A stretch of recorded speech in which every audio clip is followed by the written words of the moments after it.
Hi, my name is Greg Busch, and I am proud to be the West Coast sales representative for Emergency Technical Decon.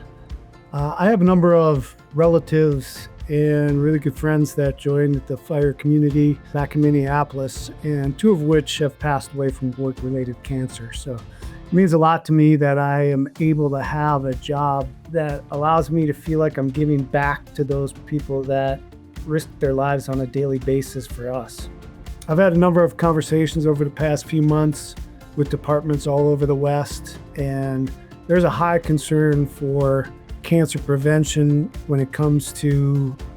especially lithium battery fires on a weekly basis on how they can prevent and clean their gear after these lithium fires. It's a conversation that's being had throughout the industry, and with ETD's liquid plus CO2 cleaning technology, we have the capabilities of removing those harmful carcinogens out of the turnout gear. My main goal for this year coming up is to try to educate as many departments as I possibly can and encourage those departments to share that information amongst other departments in their regions and areas.